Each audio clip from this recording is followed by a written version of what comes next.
profesores, asistentes, todos muy buenas noches. Vamos a dar inicio a esta conferencia. Les damos la bienvenida a todos los participantes. Saludamos la presencia del doctor Miguel Farfán Delgado, vicepresidente de la Asociación Peruana de Facultades de Medicina, del doctor Manuel Núñez, secretario ejecutivo también de ASPEFAN, a los decanos, docentes que nos acompañan de las diversas facultades de medicina de todo el país.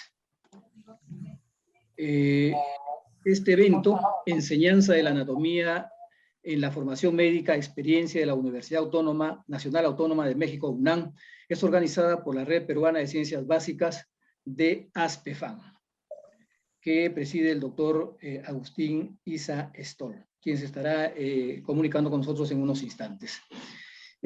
Permítame dar inicio a esta reunión invitando al doctor Miguel Farfán Delgado, vicepresidente de ASPEFAN y decano de la Facultad de Medicina Humana de la Universidad Católica Santa María de Arequipa, a dar sus palabras de bienvenida a la conferencia. Adelante, por favor, doctor Miguel Farfán. Le escuchamos. Muchísimas gracias, señor Coronado. Buenas noches a todos los asistentes a este interesante evento académico que es organizado por la Red de Ciencias Básicas, presidido por el doctor Agustín Isa Stoll, quien además es presidente de la Academia Nacional de Medicina, que en unos minutos se estará conectando por estos problemas que a veces surgen en el tema del Internet, y como moderador estará el doctor Manuel Núñez. Antes de presentar a nuestro conferencista, reciba un saludo del Consejo Directivo, todas las mujeres de la Asociación Peruana de Facultades de Medicina, y a través de ustedes a todas las mujeres en vuestras familias, a las madres, esposas, hermanas, hijas, porque dentro de la Asociación Peruana de Facultades de Medicina, uno de los grandes pilares es confraternizar y estar en un estado de familia. Con estas palabras queremos darle la bienvenida al doctor Diego Pineda Martínez, quien es profesor de la Facultad de Medicina de la Universidad Nacional Autónoma de México, la UNAM. Además es presidente de la Sociedad Mexicana de Anatomía y que además es uno de los conferencistas que de practicar la anatomía también está muy bien formado en lo que es la plastinación. Así es que esta noche nos acompaña en la conferencia Enseñanza de la Anatomía en la Formación Médica, Experiencia de la Universidad Nacional Autónoma de México. A nombre del Consejo Directivo, de todos los integrantes, de las señoras decanas y señores decanos que nos acompañan, representantes de todas las facultades de medicina que integran la Asociación Peruana de Facultades de Medicina, nuestro agradecimiento, doctor Diego Pineda Martínez, por estar con nosotros esta noche. Adelante, doctor Núñez. Muy buenas noches, gracias, doctor Farfán. En primer lugar, presentar a las esposas del doctor Agustín Isa, quien viene afrontando problemas tecnológicos y seguramente podrá resolvernos en los siguientes minutos. Nos ha pedido poder apoyar en la moderación de esta jornada. Esta es una iniciativa de la Red de Ciencias Básicas. Han sido convocados los profesores de anatomía, pero por extensión todos los que ejercemos de una otra manera la docencia y encontramos que anatomía es una piedra angular en la formación médica. Sin más preámbulo, yo quisiera ceder la palabra al doctor Diego Pineda. Tiene 30 minutos para poder hacer su exposición y seguidamente se procederá a la sección de preguntas. Creo que el doctor Agustín Isa ya está con nosotros. Vamos adelante. Doctor Diego Pineda, bienvenido y adelante, por favor. Muchísimas gracias. Bueno, en primer lugar quisiera agradecer por la invitación. Para mí es un honor siempre poder colaborar con ustedes. Cuenten conmigo las veces que sea necesario. Y bueno, pues me pidieron relatar un poquito la experiencia que tenemos aquí con la materia de anatomía en la UNAM, y justo es lo que preparé algo para que se den una idea, el panorama en general en que nos encontramos en la Universidad Nacional Autónoma de México. Seguramente van a haber problemáticas que tenemos muy parecidas a las que tienen ustedes. Y bueno, y pues lo importante y lo bueno de esta plática según las reuniones que tuve antes de esta, pues es en vísperas de mejorar el currículum, de mejorar el plan que se tiene. Y bueno, pues vamos a echar un vistazo a lo que hacemos nosotros aquí en la universidad. ¿Sí se ve mi pantalla? Sí, doctor, se ve muy bien. Perfecto. Bueno, yo les hice 5 puntos que son los puntos principales que quiero tocar, que es el mapa curricular, es decir, cómo se ubica nuestra materia dentro del plan de estudios de la Facultad de Medicina de la UNAM.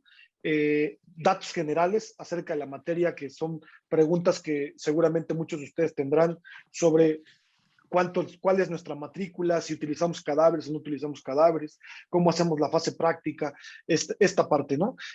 Nos vamos a enfocar en el punto número 3, a la fase práctica, cómo la hacíamos antes y cómo lo hacemos ahora, ¿no? Con la pandemia. Creo que para todos ha sido un cambio esto y pues bueno, el estado que teníamos antes de la pandemia y finalmente el estado actual, los cambios que hemos hecho y algunas reflexiones que quisiera hacer con este grupo de anatomistas que el día de hoy nos acompañan. Entonces, para que ustedes tengan un contexto de cómo está la materia inmerso en el plan de estudios de la Facultad de Medicina, aquí quiero yo mostrarles que en la historia de los planes de estudios que hemos tenido muchos planes de estudios. O sea, desde que la universidad se volvió autónoma, hemos tenido el plan A36, plan 77, plan 85. Y para 1993 llegó un médico muy reconocido por nosotros y que hoy encabeza la Organización de las Naciones Unidas, representando México, el doctor Juan Ramón de la Fuente, y dijo, bueno, aquí hay muchos planes de estudio para un mismo grupo de alumnos, y entonces él hizo el que le llamó el Plan Único. Ese Plan Único duró desde 1993 hasta el 2010. En 2010 se aprobó por Consejo Técnico el nuevo plan de estudios. Este plan único era un plan que estaba enfocado, tenía 3 ejes principales, y estaba enfocado en hacer un clic entre lo básico y lo clínico. Por supuesto, este plan único estaba cargado de muchísimas materias, tenía una carga extensa curricular. No se habían logrado algunos objetivos en vincular las materias básicas con las clínicas y por supuesto estábamos en una transición epidemiológica en donde predominantemente ya teníamos enfermedades crónico-degenerativas y bueno, pues se tuvo que adaptar a las condiciones del país y por eso se crea el Plan de Estudios 2010. Este Plan de Estudios 2010 es un plan de estudios que se hace por competencias, pero con objetivos de aprendizaje. O sea, tenemos los objetivos de aprendizaje de cada materia, de cada tema, y de esos objetivos de aprendizaje debe haber como resultado algunas competencias que nuestros alumnos tienen que desarrollar. Actualmente nos encontramos en la revisión de este plan 2010. Justo el día de mañana, la Facultad de Medicina, siempre para la revisión de los planes de estudio, pide la colaboración de algunos académicos y tuve la fortuna de ser convocado para esta revisión. Llevamos cerca de 4 o 5 meses trabajándolo arduamente, pero este trabajo empezó justo cuando antes de que se detonara la pandemia, nos frenó un poquito, lo dejamos a un lado y otra vez lo hemos vuelto a retomar arduamente. Lo retomamos con gente experta en el área de docencia, y por supuesto nos llaman a cada uno de los departamentos, expertos en cada materia, para que hagamos la revisión, demos nuestros puntos de vista y este plan de estudios pues está en periodo ahora de estas nuevas observaciones, llevarlas para o modificar el plan de estudios o cambiar hacia un nuevo plan de estudios, que por lo que nosotros hemos visto va más hacia una modificación a este plan. Así es como nos encontramos. Nuestro mapa curricular, para que todos nos entiendan, tenemos dentro de la Facultad de Medicina, tenemos 4 fases en donde se desarrolla toda la carrera. esta carrera se desarrolla a lo largo de 6 años y medio, es decir, de 13 semestres, es lo que dura nuestra carrera. En realidad, tenemos medio año ahí perdido en lo que se hacen los trámites para la titulación y en realidad pues terminamos haciendo 7 años, pero acá de carga curricular tenemos 6 años y medio, con un total de 431 créditos, eso es lo que tenemos. Nosotros, este mapa curricular, ustedes van a ver que tiene 3 áreas del conocimiento, que son las bases biomédicas, la clínica y las bases sociomédicas y humanísticas. La anatomía entra justo dentro de las bases, déjenme para irles señalando, porque creo que no le estaba yo señalando. Miren, la anatomía entra aquí dentro de las bases biomédicas, junto con algunas otras materias importantes como biología celular y tisular. Si se dan cuenta, anatomía abarca el primer año de la carrera o los primeros 2 semestres. Aquí es muy importante porque este plan 2010 creó esta nueva materia que se llama integración básico-clínica. Esto permite que nuestros alumnos, que nosotros les estamos enseñando, no sé, el día de hoy, por ponerles un ejemplo, les estamos enseñando la arteria braquial, en donde se toma el pulso de la arteria braquial y le damos los fundamentos anatómicos. Cuando llegan a la materia de integración básico-clínica, que está en el primer y en el segundo semestre, es decir, las llevamos a la par, bueno, pues ellos van a practicar, pues se llama integración básico-clínica, porque entonces los van a poner a practicar la toma correcta de la presión arterial según las normas, según la norma oficial mexicana, ¿sí? Y por supuesto, de esta materia de integración básico-clínica depende el centro de simulación que tenemos. Entonces, cuando la práctica requiera algún tipo de simulador, pues los alumnos irán a simulación. Esto hace que nuestros alumnos de primer año que estaban lejanos o que vimos que tenían un aburrimiento porque cuando llegaban a los ciclos básicos ellos ya querían estar en hospitales, ¿sí? Y cuando tú les empiezas a tener una carga tan fuerte de materias básicas, pues vemos que no les gusta, que están bastante aburridos. Y bueno, creo que esta materia vino a refrescar bastante nuestro plan de estudios y ha sido todo un éxito. Sobre todo hemos crecido mucho en esta parte de simulación. Y bueno, pues hay algunas escuelas en Estados Unidos que todavía siguen llevando anatomía. Ojalá que así lo lleváramos todos durante más años de la carrera. Esta no es así, la llevamos aquí únicamente. Para hablarles también de los datos generales que tenemos acerca de la materia, yo quiero decirles que esta materia está organizada, o sea, dentro de la Facultad de Medicina estamos organizados por departamentos, por coordinaciones y por divisiones. En este caso yo solamente les pongo departamentos. ¿Por qué? Porque está el departamento de anatomía, el departamento de histología, y el departamento de histología tiene un jefe, ¿sí? O un director. Creo que ustedes la posición que le llaman es director de ese departamento. Y un director del departamento de embriología, un director del departamento de bioquímica. Esta es una organización independiente. Muchas escuelas aquí en el país tienen un solo director como una cabeza y se les llama ciencias de la salud y tienen más carreras afines. Aquí no es así, entonces cada departamento tiene cierta independencia. Esto es importante y se los pongo aquí porque es muy importante en el momento de la evaluación que la vamos a tocar ahorita. Tenemos una matrícula en primer año, tenemos una matrícula de 2,281 alumnos de primer año. Esto, pues, para nosotros es todo un reto, ¿no? Porque tener 2,281 tan solo en primer año nos hace que tengamos 54 grupos, y de esos 54 grupos tenemos en promedio entre 40 y 45 alumnos en cada uno de esos grupos. Entonces tenemos grupos muy numerosos, una matrícula muy grande y una matrícula que tiende cada año a la alza, ¿no? Nunca va a disminuir esta matrícula. Y la materia de anatomía tiene un índice de reprobación, fíjense, antes de COVID, este es un dato importante que creo que se va a ver reflejado y lo van a ver reflejado muchos de ustedes. antes de COVID teníamos un índice de reprobación del 40%. Después del COVID tenemos un índice de reprobación del 9.8%. ¿Esto qué nos hace? Pues es un dato que nos apunta a que la piedra angular de todo lo que hacemos en línea es la evaluación, ¿no? La evaluación es algo que no hemos podido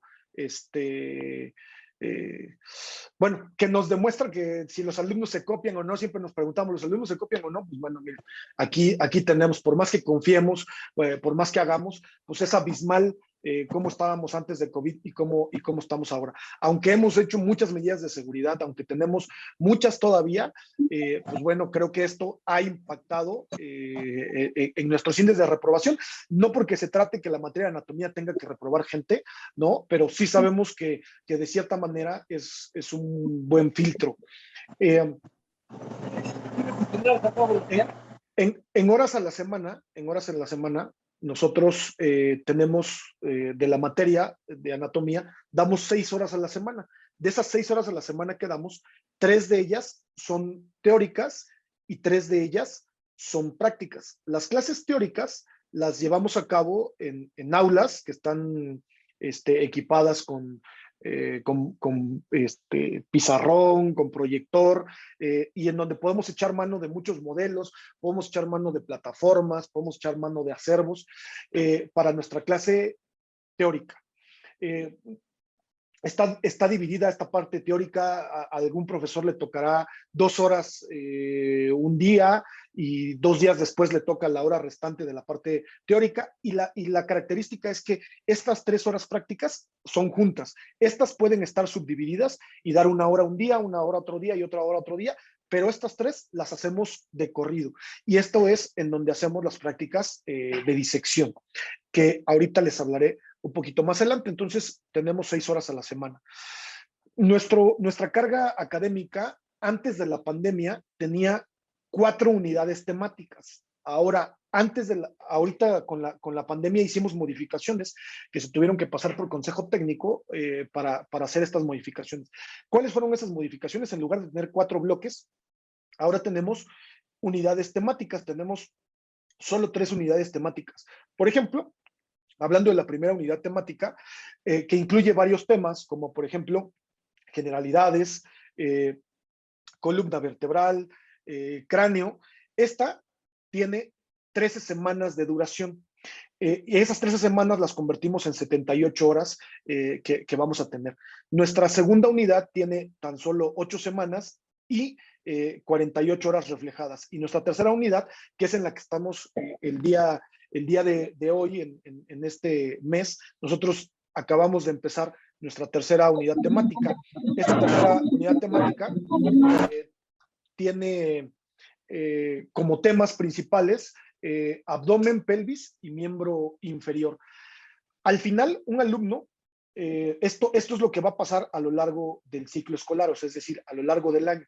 Si un alumno saca calificación aprobatoria que es 6 de las 3 unidades, automáticamente el alumno pasa la materia. Si el alumno reprueba alguna de estas 2, o sea, sacó 6, aquí sacó 5 y aquí sacó 6, entonces esa es calificación reprobatoria. Por lo tanto, el alumno se va a ir a un examen ordinario. Si el alumno no es capaz de pasar el examen ordinario, se va a un segundo examen ordinario. Si no pasa el segundo examen ordinario, entonces se va a ir a un examen extraordinario.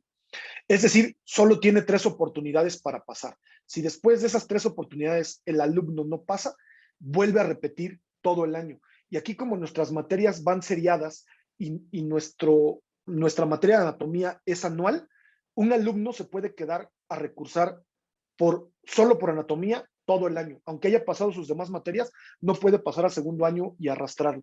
Entonces, pues eso hace que tengamos, hasta antes de la pandemia teníamos cerca de 500, 600 personas que se quedaban, ¿no? Recursando solo una materia o 2 materias o 3 materias de nuestra carga curricular. Listo. Para ponerles un ejemplo de una unidad temática, les pongo esto, porque yo les dije que nuestro plan de estudios está basado en objetivos temáticos. Y yo quiero ser muy incisivo aquí en esto porque a veces se malinterpreta la libre cátedra. Y la libre cátedra aquí no está malinterpretada. ¿Por qué? Porque lo que nos dice, aquí yo nada más les puse un ejemplo de una unidad que tenemos, en donde nos dice, a ver, tú vas a ver generalidades en la primera semana que va del 16 al 20 de agosto del 2021. Y estos son los temas que debes abordar. Entonces, los temas aquí vienen y dice, definir el concepto de anatomía, clasificar las articulaciones de acuerdo a su medio de unión. Entonces, esto lo brinda, cada departamento tiene estos objetivos de aprendizaje. ¿Por qué esto es muy importante? Porque la libre cátedra a veces se piensa que es pues, que el profesor dé lo que quiera, como él quiera. Y aquí lo que nosotros decimos es, no, tienes que dar esto en esta semana. ¿Cómo lo des? Eso sí, ya es libre cátedra. Si tú quieres usar PowerPoint, si tú quieres usar clases híbridas, si tú quieres usar modelos, todo eso es a libre cátedra, pero bajo estos lineamientos. Y así podemos ir semana por semana. Aquí les pongo nada más la semana 3 y la semana 4, en donde estamos viendo la anatomía del dorso y las fechas con los objetivos temáticos que tenemos. Y así nos podemos seguir las 13 semanas. Al inicio de cada curso, todos los profesores de anatomía reciben dos cosas. El perfil de referencia, que es este es nuestro perfil de referencia que nos dice qué son los temas que tenemos que ver por semana y nos dan una lista de estructuras mínimas a identificar. ¿Por qué? Porque el examen departamental tiene 80% teoría y 20% en la parte práctica. Aunque la parte práctica hemos tenido bastantes discusiones con la parte práctica, porque en realidad la parte práctica es reconocimiento de imágenes, ¿no? Todos creemos que, o creeríamos que lo ideal para evaluar la parte práctica, pues es, si disecamos, pues poner al alumno a disecar, ver cómo se ponen los guantes, ver si marca sus planos de disección, si ubica, todo eso sería la parte práctica, pero acuérdense que nuestra matrícula es de más de 2,000 alumnos. Tener un examen práctico para más de 2,000 alumnos es algo bastante complicado. Y bueno, ¿cómo es que hacemos las evaluaciones nosotros? Fíjense, antes de COVID, y por eso les puse este ejemplo de que la Facultad de Medicina se divide en departamentos, porque antes de COVID, el profesor tenía el 50% de su calificación, o sea, del 100% de la calificación, el 50% era la calificación del profesor y el otro 50% era la evaluación del examen departamental. ¿Por qué? Porque esto es tan importante. Yo creo, y esto es una opinión personal, yo creo que esto le ha dado bastante nivel a la universidad. ¿Por qué? Porque es una manera de medirnos y yo tengo mi programa y yo sé que del programa me van a preguntar todo lo que viene en el programa. Eso lo va a preguntar el departamento. El departamento escoge a un grupo de académicos que es el colegio que va a hacer el examen, que es independiente. Tenemos dentro de los profesores, tenemos a 70 profesores. De esos 70 profesores se escogen 5 que van a hacer el examen de la primera unidad temática. Bueno, esos 5 son los responsables de hacer el examen, pero no tiene nada que ver los demás profesores. Ahora, yo como alumno, si yo lo veo desde el punto de vista como alumno, ¿por qué me sirve esto? Porque puede ser que el profesor me ponga 10, pero su 10 no me es suficiente, porque yo necesito salir bien en el examen departamental para que ahí se equipare y ahí es mi 50 y mi 50.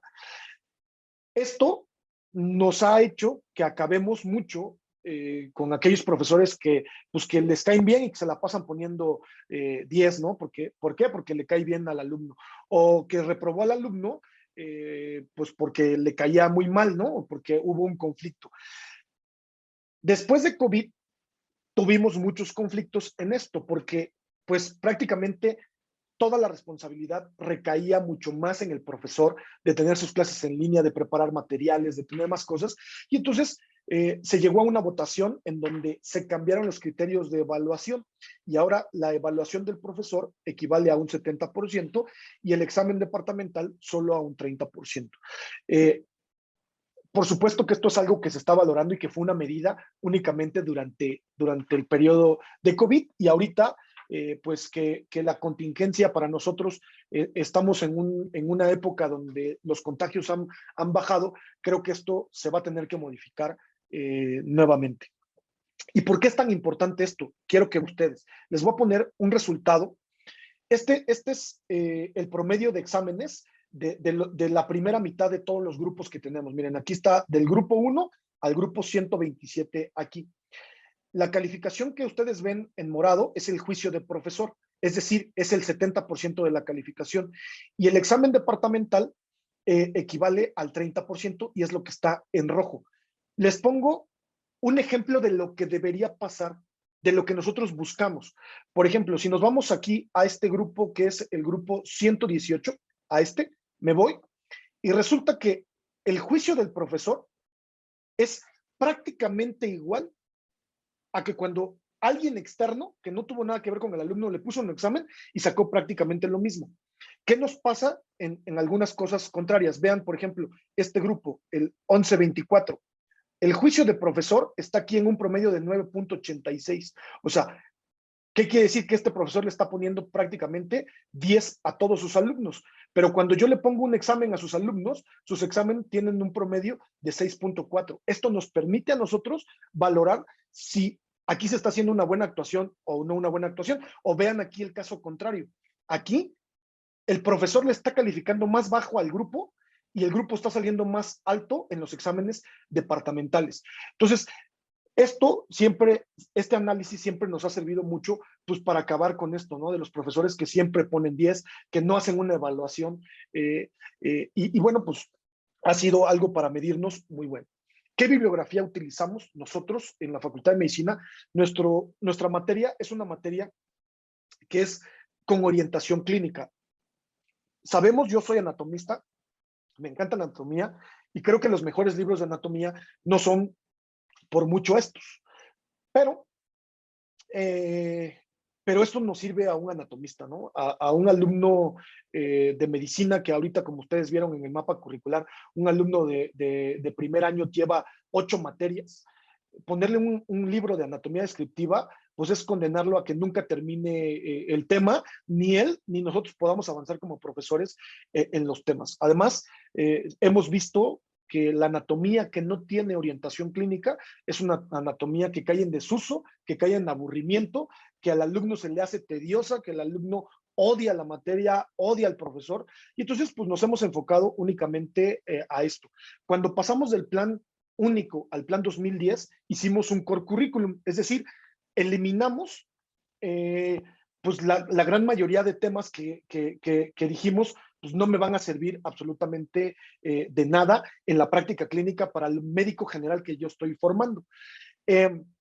Entonces, esto se ha venido modificando y ahora que estamos trabajando en la revisión del plan de estudios que tenemos actualmente, pues justo estamos trabajando en el core curriculum, o sea, estamos trabajando en estos núcleos en donde queremos quitar todavía más paja y decir, a ver, miembro superior, pues no todo el miembro superior se lesiona o bueno, o es tan importante. De nada sirve que yo estudie el orificio del orificio del orificio, pues si lo que se va a lesionar, si el paciente me va a llegar con una fractura de coles. Ok, entonces enfócate a ver la parte de radio distal donde se está fracturando, ¿no? Si hay lesiones de plexo braquial, bueno, pues es un contenido temático importante.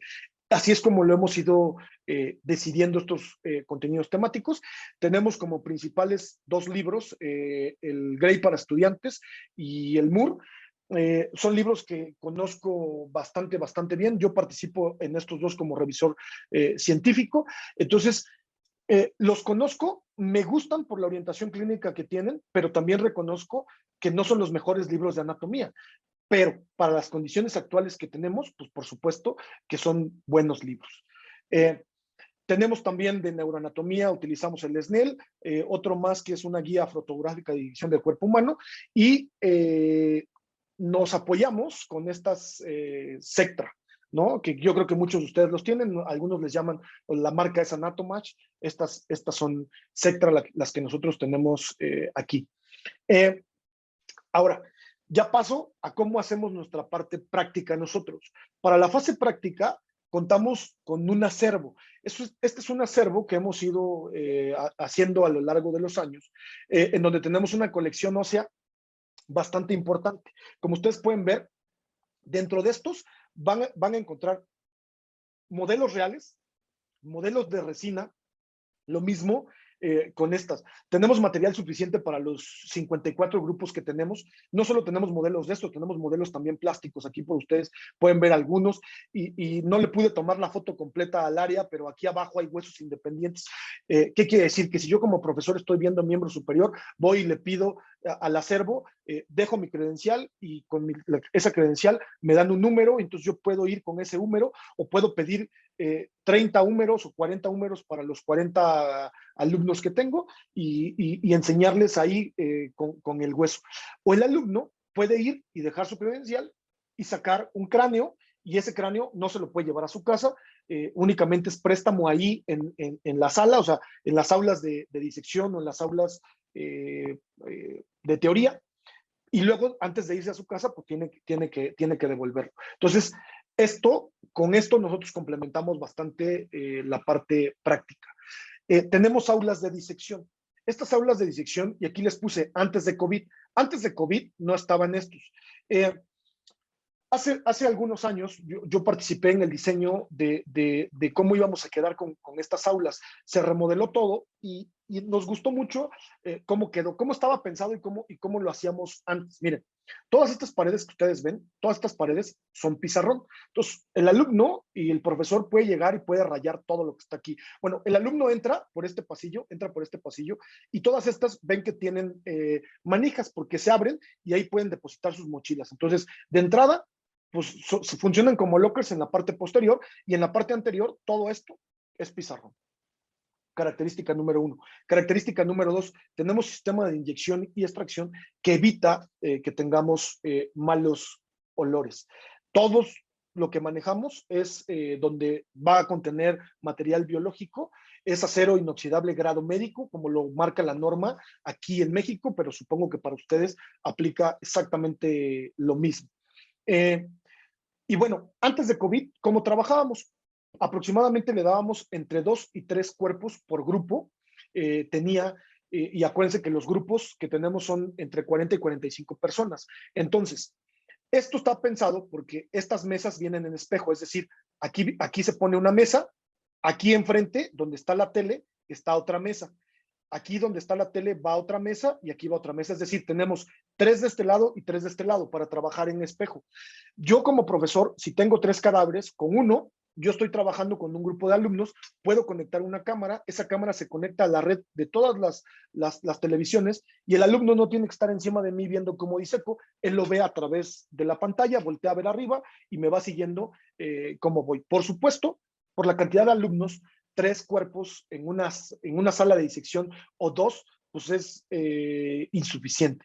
Por lo tanto, siempre en 3 cuerpos, pues más o menos teníamos grupos de 7 personas, de 8 personas, en cada uno haciendo las prácticas de disección, y los demás grupos que formábamos estaban mientras repasando el tema en el pizarrón, estaban viendo modelos. ¿Para qué? Para posteriormente hacer una rotación y para que todos pudieran tener pues esto. Este piso es epóxico, sí es antiderrapante y todos los drenajes son drenajes especiales.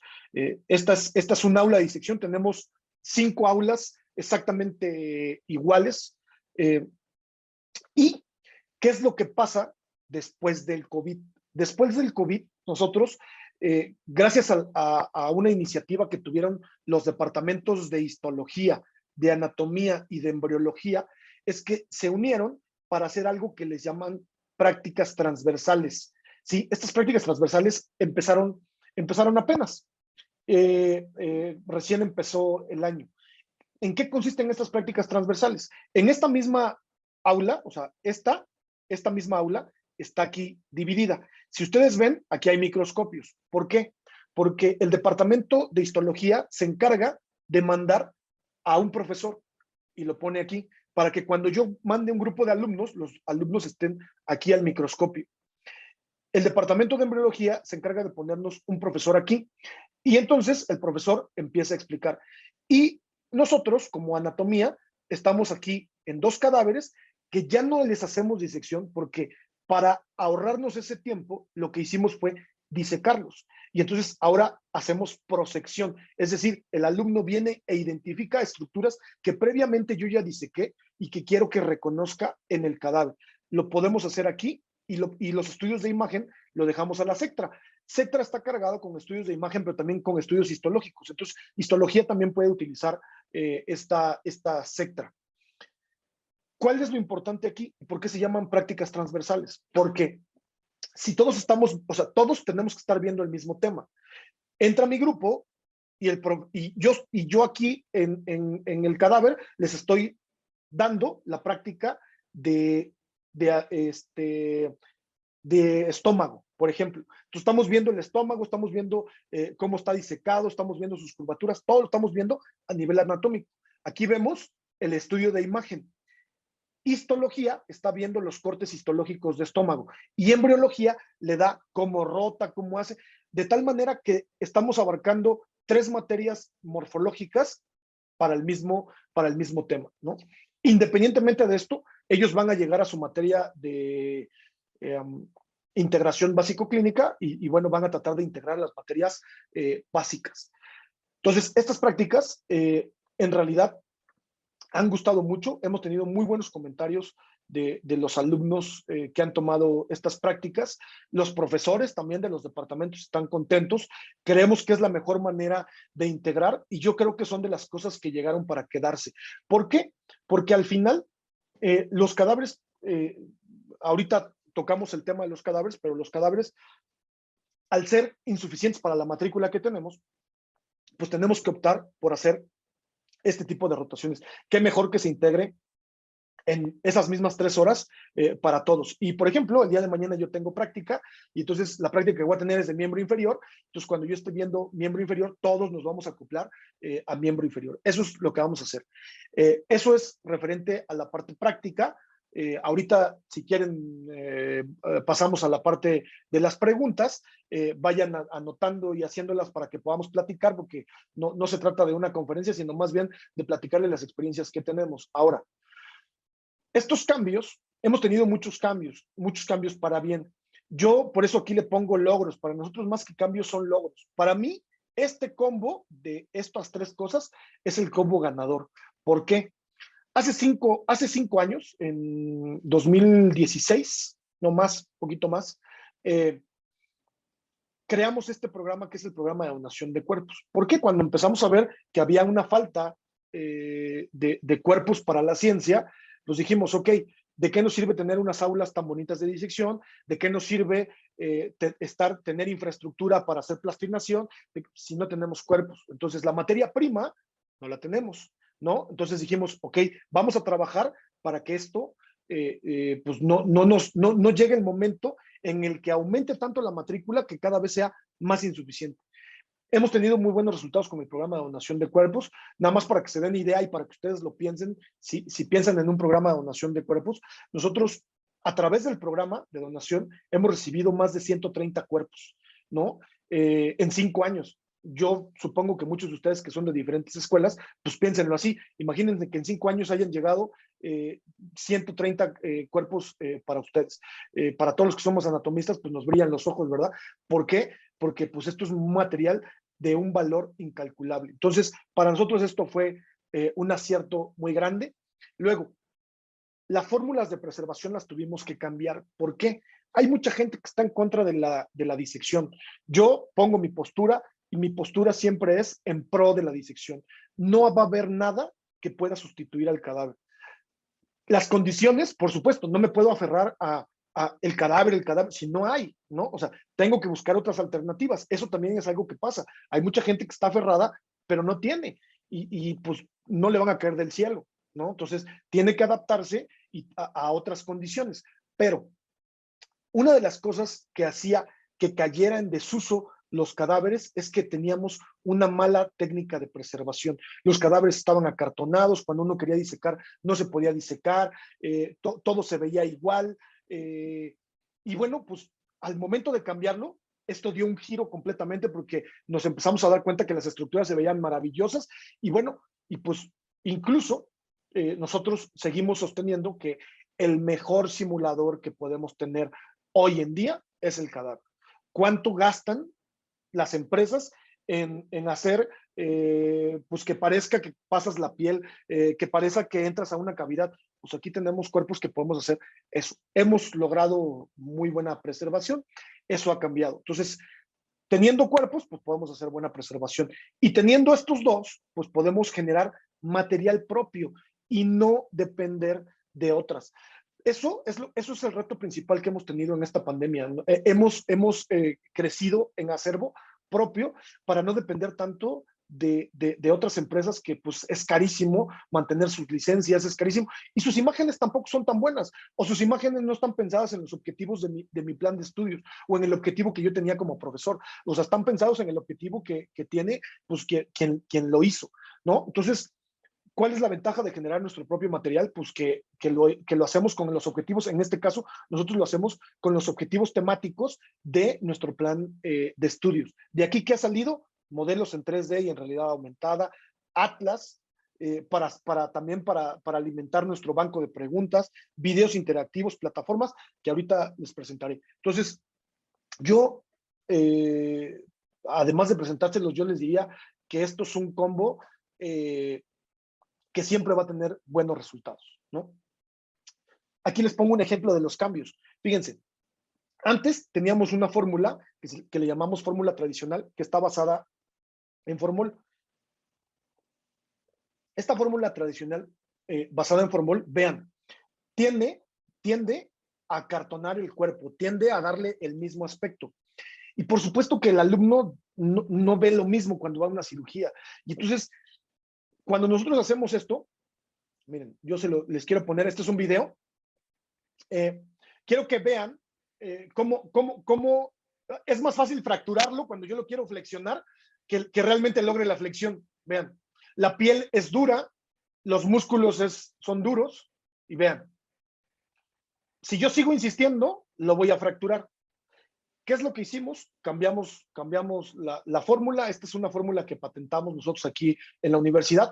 De otras fórmulas que ya funcionaban bien, teníamos una fórmula que se llama CarboWax. Muy bueno el CarboWax, pero teníamos un problema, que el CarboWax nos tardábamos 3 meses en prepararlo. O sea, un cuerpo entraba en preparación 3 meses. Entonces, aquí, por ley, los cuerpos los teníamos por 1 año, 7 días y luego los teníamos que entregar.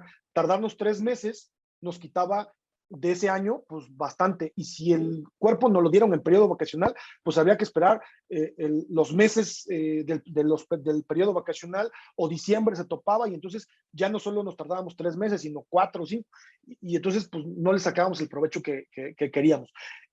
Con esta nueva técnica nos permite identificar mejor los planos. Creemos que esta es la técnica ideal para pregrado. Nos permite identificar planos anatómicos correctamente, número 1. Número 2, tiene muy baja concentración de formol, tiene menos del 2% de formol, y solo nos tardamos 15 días en prepararlo. O sea, nos tardamos de 3 meses, bajamos a 15 días. Ahora les pongo un video para que vean la flexibilidad, cómo mejoró.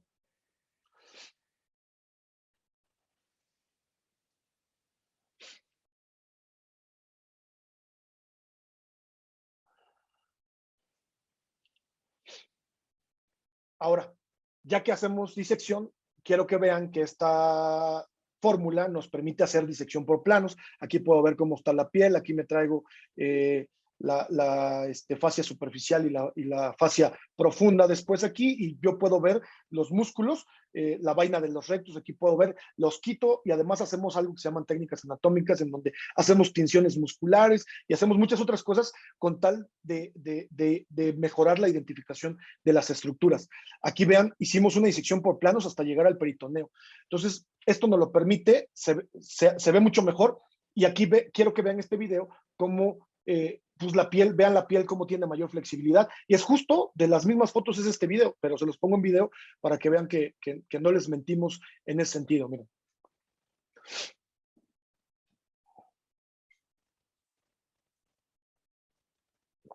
Ahí vemos como los planos no nos dan mayor problema, la piel tiene cierta flexibilidad, que por supuesto, tal vez para un alumno de posgrado, pues no le sirva tanto si quiere hacer una cirugía de mínima invasión, pero para un alumno de primer año que quiera disecar por planos, pues por supuesto que esto va a servir muy bien.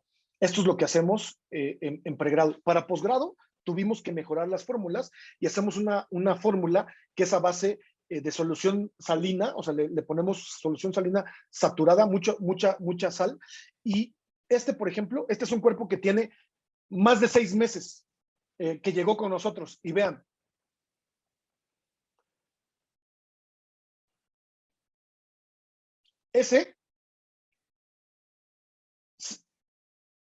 para nosotros ese se comporta como un fresco, o sea, es como un cadáver fresco, y ese lo utilizamos con alumnos de posgrado. Ese es el modelo ideal que utilizamos, porque lo ocupamos con posgrado para hacer cirugías de mínima invasión, hacemos laparoscopías, endoscopías, artroscopías. Sí, aquí, por ejemplo, estamos viendo, estos fueron de los primeros videos que hicimos cuando estábamos probando esta técnica si funcionaba. Aquí estábamos haciendo una cole. Miren, aquí es una cole en cadáver. Ahí ven la vesícula. Entonces, ese fue el primero, de los primeros que hicimos. Luego, eso nos ha permitido que aumentemos el número de cursos que tenemos en posgrado. En posgrado, antes de la pandemia, teníamos cerca de 70 cursos con cirujanos plásticos, con ortopedistas, prácticamente con todas las especialidades tenemos curso. Y esto nos ha permitido incluso hasta tener cursos de estudios de imagen. Aquí lo estamos haciendo con un angio de estudios de imagen, comparando lo que hace un simulador con lo que nosotros podemos hacer aquí en cadáver. Y por supuesto que esto va bastante bien. Por ejemplo, tenemos cursos de liberación del túnel del carpo, en donde hacen ultrasonido y el ultrasonido se hace en el cadáver, ¿no? Entonces, pues bueno, esto nos ha funcionado mucho. Este video me gusta mucho ponerlo porque este es un curso que tuvimos con un grupo de médicos ya especialistas, todos ellos son ginecólogos. Este es un grupo que atendemos que es educación médica continua, es decir, ya son especialistas y se están actualizando. Tenemos un curso de retroperitoneo y en este retroperitoneo el profesor está enseñándoles, aquí les está enseñando los videos de las cirugías, de cómo es, para que lo repliquen en el cadáver. Yo quiero que ustedes observen y me digan si ven mucha diferencia entre esto que es un paciente vivo versus lo que van a ver ahorita. Miren.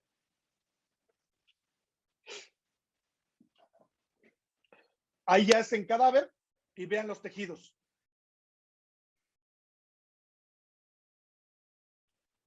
Entonces, eso nos ha llevado, por supuesto, a que tengamos una carga pues, mucho mayor con el posgrado. Y bueno, pues también hacemos muchas técnicas anatómicas. Esto, por ejemplo, es una insuflación. Bien.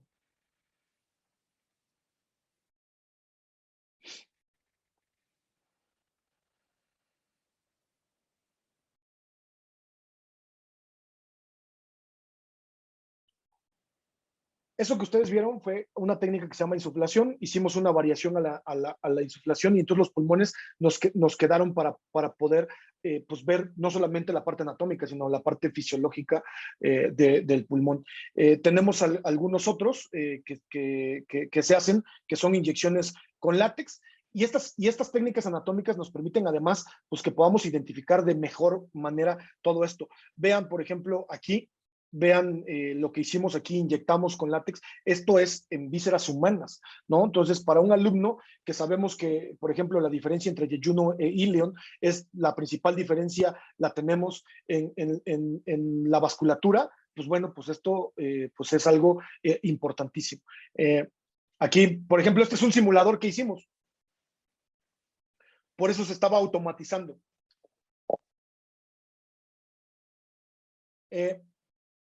Y antes de pasar a esta parte de reflexión, déjenme, les muestro esto que hemos podido hacer que yo les he mencionado hoy de las plataformas, de nuestros propios recursos, porque es algo pues, que nos llena uno de orgullo y que nos ha permitido tener nuestro propio acervo para que nadie nos diga pues, qué es lo que debemos hacer. Miren, les comparto aquí esta página. supongo que todos la están viendo. Este es de libre acceso, ahorita les paso el link. Esto es un material que nosotros hacemos. Aquí es una plataforma anatómica en donde, por ejemplo, si yo me voy aquí, le doy, aquí está los temas de generalidades, de músculos del dorso, de columna vertebral, de cráneo, de ojo, de oído, de sistema nervioso y así. Yo le doy, aquí hay varios bloques, ¿no? Pero yo me voy, por ejemplo, aquí, entro a esta y ya que entré aquí, lo que quiero que ustedes observen es que hay varios temas. Entonces, por ejemplo, yo digo músculos del dorso. ¿Qué me encuentro aquí en esta plataforma? Videos de músculos del dorso que son propios, que son de nosotros. Actividades, van a encontrar en esto, van actividades, atlas, modelos en 3D y videos. Vean, por ejemplo, esto es algo interactivo. Cualquiera se puede meter desde su celular, desde su iPad o desde su PC. Y entonces aquí les va a dar una especie de resumen de todo esto interactivo. Por ejemplo, aquí es también interactivo. Yo no necesito meterme a ninguna aplicación ni nada. Aquí, por ejemplo, me dice arrastra el punto a la posición. Entonces, ¿dónde está el único músculo que es inervado por un par craneal? Imaginemos que yo soy alumno, le pongo aquí y le digo que me muestre la solución. Y aquí me dice, no, era aquí. Y aquí me dice cuál es, ¿no? Y me da la respuesta. Entonces, de esto tenemos modelos en 3D. Vean, por ejemplo, este es un modelo en 3D que tenemos. Estos modelos en 3D, cuando yo estoy, por ejemplo, solamente viendo músculos del dorso, pues al alumno se lo puedo compartir por WhatsApp, se lo puedo compartir por Facebook, por Messenger. Entonces, ven, aquí ustedes lo ven.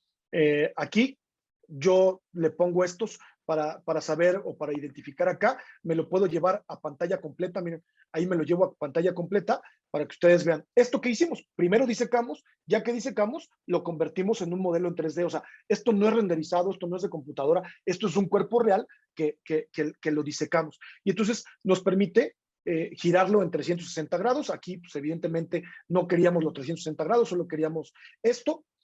Pero una de las características pues, importantes o buenas de esto es que yo le doy aquí, miren, yo le doy compartir, se los pongo y en este momento se los voy a mandar a ustedes al chat para que vean que tan sencillo como eso, no tienen que abrir ninguna aplicación, nada. Y como esto, pues tenemos muchos modelos. Aquí fue el primer plano, el que vimos. Aquí vamos a ver otro plano más de los músculos del dorso, ya que retiramos el trapecio, ¿sí? Entonces aquí, miren, ya retiramos el trapecio y aquí entonces podemos observar el dorsal ancho, quitamos el trapecio de un lado y vemos otro. Así como esto, si yo me regreso al menú principal, voy a ver que hay muchas actividades de muchas otras cosas. Vuelvo a entrar, por ejemplo, aquí y me voy a cráneo.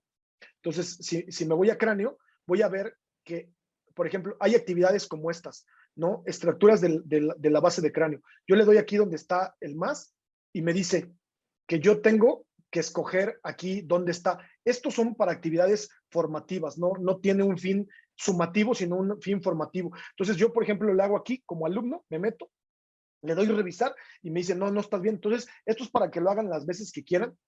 Esto es de acceso gratis, lo pueden utilizar ustedes como un recurso. Es una plataforma que la empezamos a hacer hace año y medio. Bueno, hace año y medio, y que por supuesto hemos detectado que tenemos errores, los hemos estado corrigiendo, le estamos sumando más cosas porque nos hacen falta mucho más temas y pues bueno, la estamos haciendo así. Tenemos muchas actividades, no solo es una actividad como esta, por ejemplo, esta es otra actividad en donde aquí me pregunta el cierre prematuro de la sutura sagital, ¿qué es? Y entonces yo, por ejemplo, le pongo acá, ¿no? Y así pues puedo ir con cada uno de estos. Tiene resúmenes como estos. Aquí están los resúmenes, donde, por ejemplo, tengo estas imágenes y yo le pongo acá y aquí me dice que ahí está la fosa incisiva, qué es lo que lo atraviesa, Entonces, pues hemos creado bastante material para nuestros alumnos, pero con nuestras propias fotografías, con nuestras propias disecciones. Por ejemplo, esto es de lo último que hacemos, videos de disección. Vean estos videos de disección. Les pongo, por ejemplo, este de estómago, páncreas e intestinos. Me va a dar lata porque lo tengo configurado para que los alumnos no se lo brinquen, ¿no? Pero, por ejemplo, vean, aquí estamos llevando la disección miren, aquí hacemos la disección aquí estamos sobre esto marcando. Y por supuesto, estos son videos interactivos porque una vez que el alumno terminamos el tema, entonces viene una serie de preguntas, el alumno tiene que irlas respondiendo y aquí mismo le van a salir si está bien o está mal, ¿no? Si es una o es otra, y si en caso de que la tenga mal, miren aquí, ¿no? La tengo mal y listo. Y cuando yo termine el ejercicio, no lo va a dejar pasar hasta que no tenga todos estos ejercicios bien. Y así como esto, pues tenemos prácticamente, estamos apenas haciendo la serie, no tenemos tantos videos como quisiéramos. Ya tenemos ahorita cerca de 56 videos que los estamos subiendo poco a poco, los hemos estado subiendo, pero todas tienen estas características de ser videos interactivos y videos que comparen lo normal. Miren, por ejemplo, aquí, ¿no? Donde vemos todo esto de la triada portal. Miren, por ejemplo, aquí, ¿no? Este que es el foramen mental, ¿no?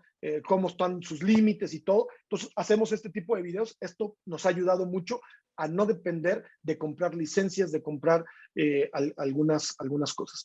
Y ahora sí, ya para finalizar, finalizo con algunas reflexiones de todo esto que les he estado diciendo y también de la oportunidad que me ha dado,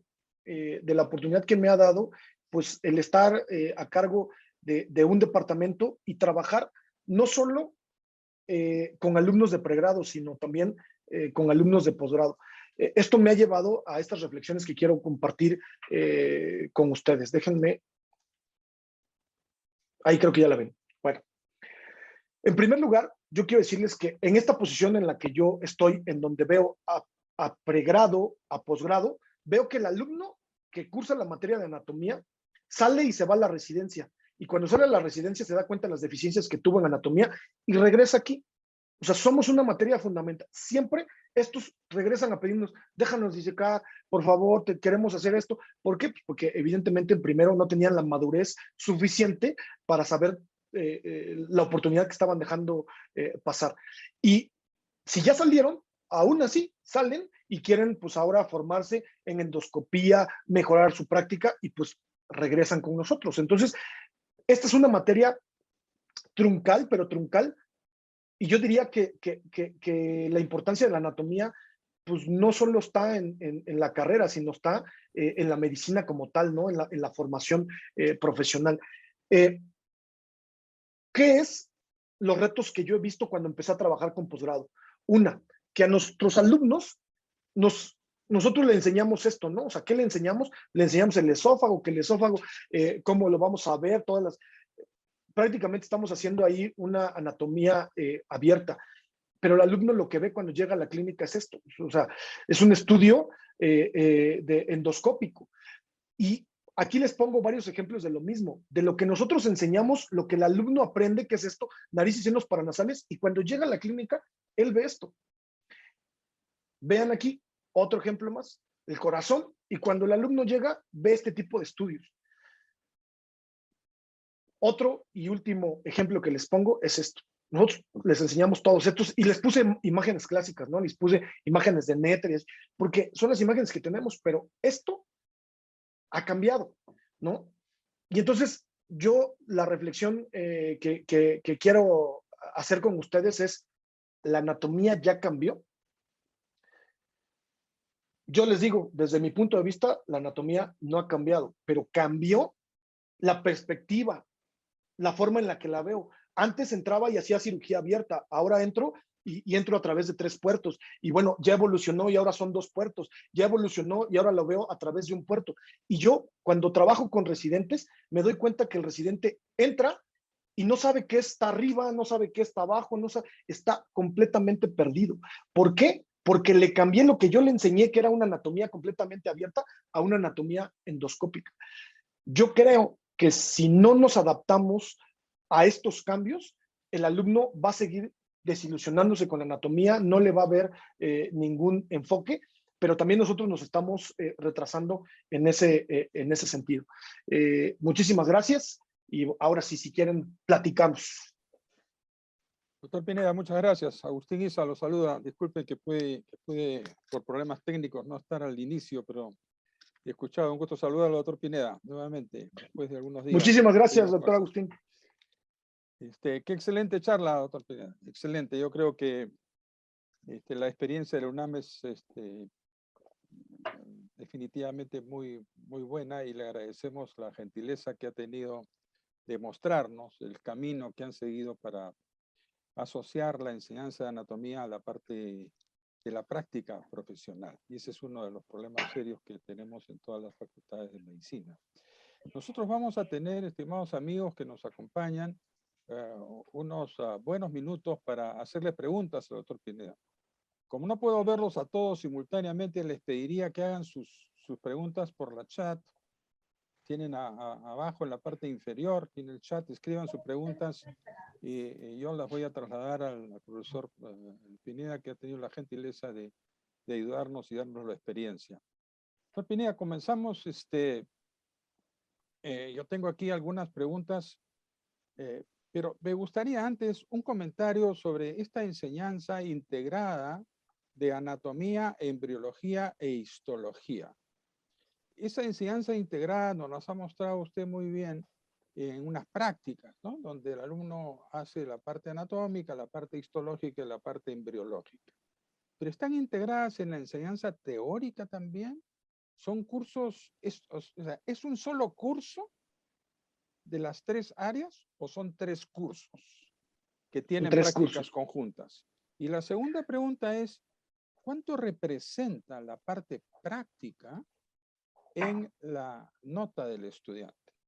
Porque es un examen que explora lo cognitivo, ¿no es cierto? Pero lo de habilidad, lo de destreza, ¿cómo lo evalúan ustedes? Y una tercera, para finalizar, es ¿qué resultados han tenido en el transcurso del tiempo con este cambio en la manera de enseñar la anatomía? Porque este es un curso anual, ¿no es cierto? Es un curso de 2 semestres.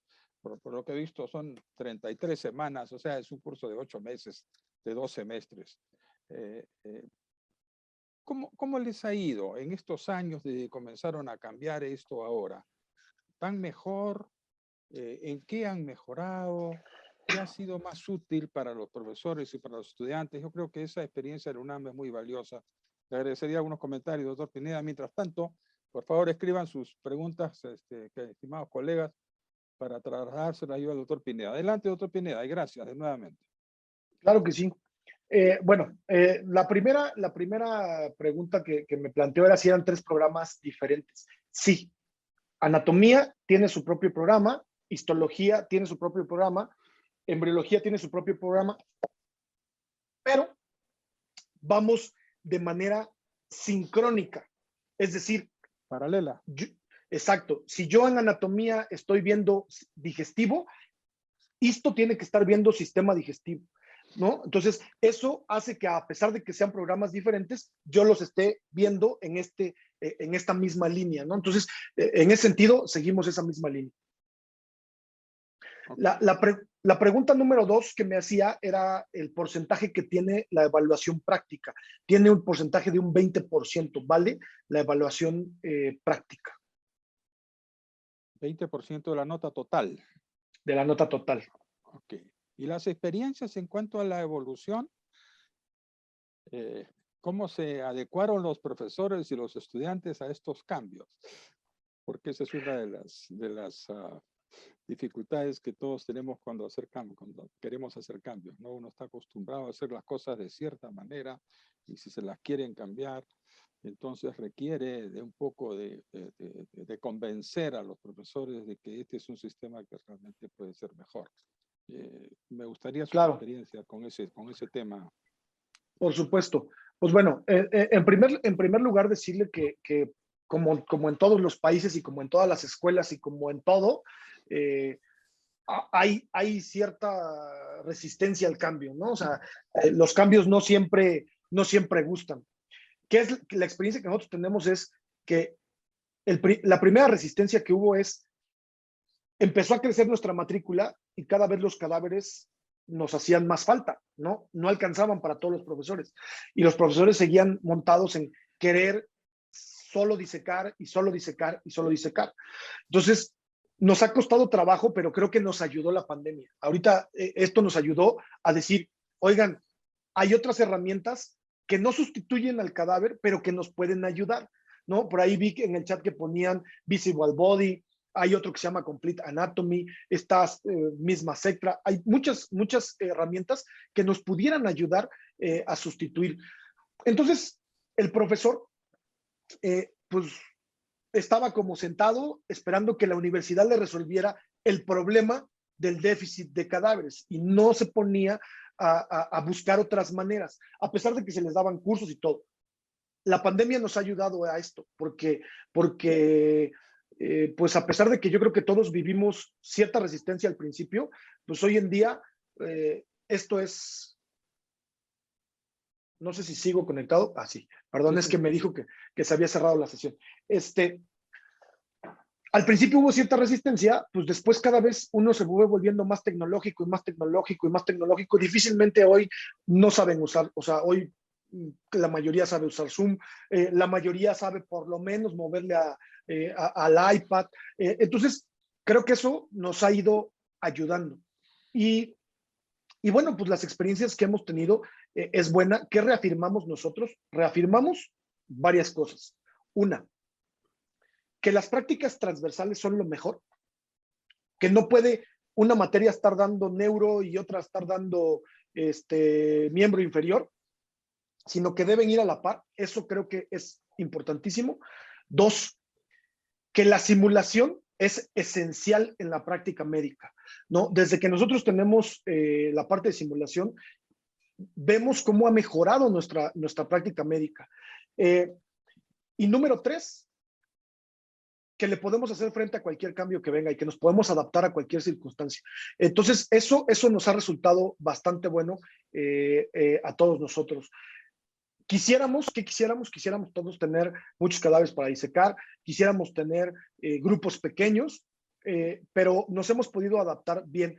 Pero ¿qué nos ha enseñado esto? Nos ha enseñado, yo se los digo a título personal, a mí me ha enseñado a ser autosuficiente y decir, ok, si la imagen de Gray, si la imagen de Moore, si la imagen de Netter no me satisface, pues aquí tengo para hacer la que yo quiera, la que a mí me pueda satisfacer y crear mi propio material. Entonces, esto nos ha obligado a ir creando materiales propios y yo creo que hacia ahí va lo bueno, porque ustedes como universidades no pueden depender nunca pues de autoridades, de modas, porque va a tender a la extinción de esas modas. Yo por ejemplo, estas máquinas Sectra y Anatomatch, yo particularmente creo que no sirven para primer año, ¿no? Y miren que las tenemos ahí, pero están poco utilizadas, están subutilizadas más bien.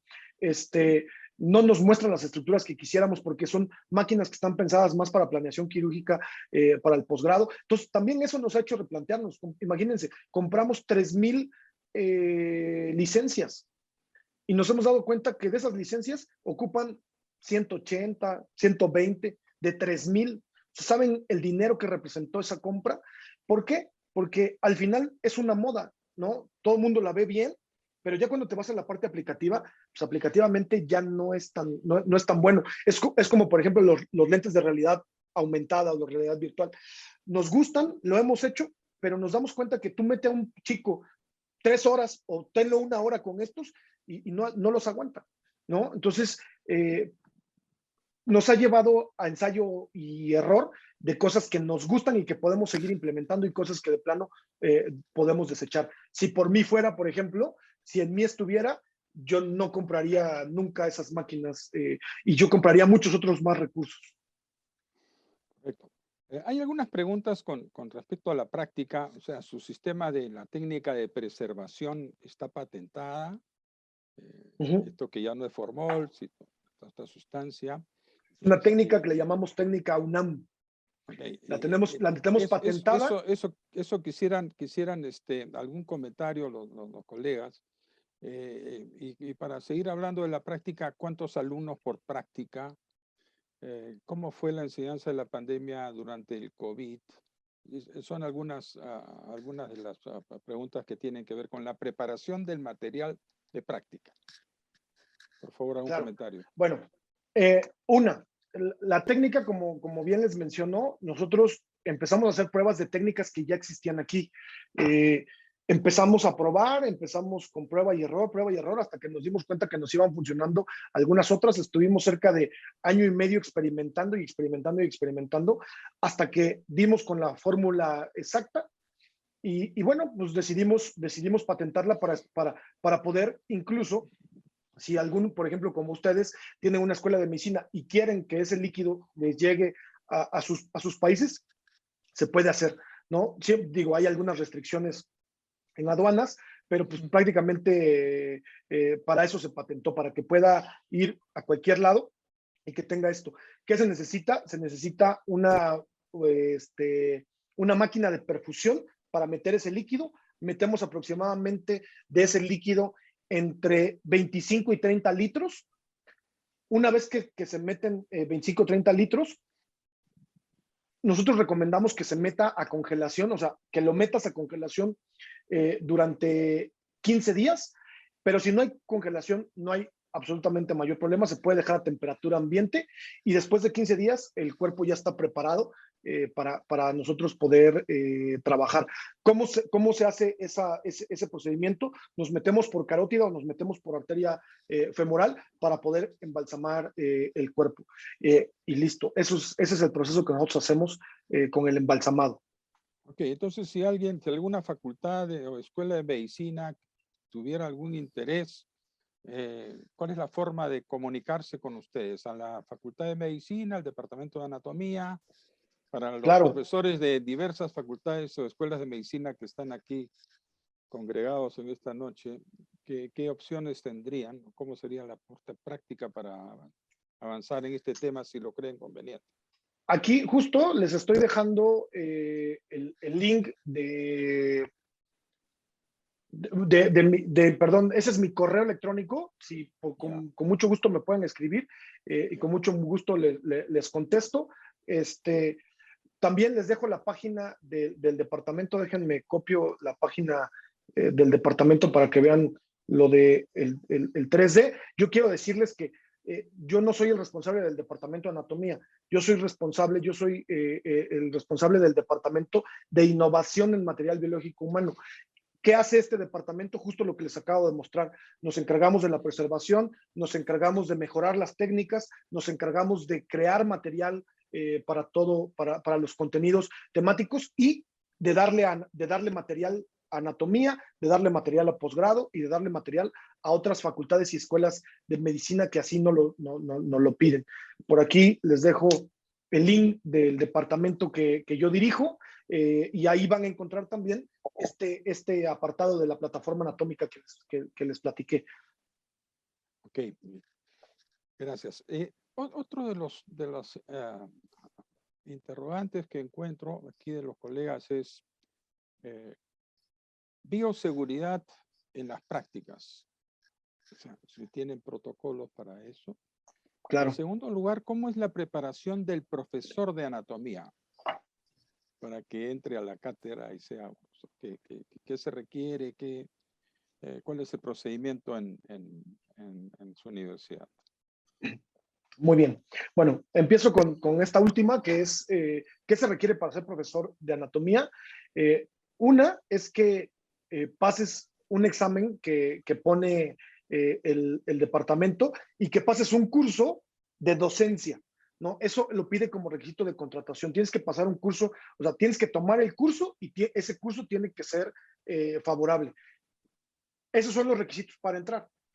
Ahora, el perfil, pues es un perfil de ya sea alguien que se dedica a la parte quirúrgica o de un morfólogo, ¿no? Ese es el perfil que buscamos, pero aunque tengas el perfil, tienes que tener esos requisitos de pasar esos dos exámenes. Si no pasas el curso de docencia, en donde te enseñan cuáles son las principales técnicas, cuáles son las estrategias, cómo usar Zoom, cómo usar varios recursos que necesitas saber,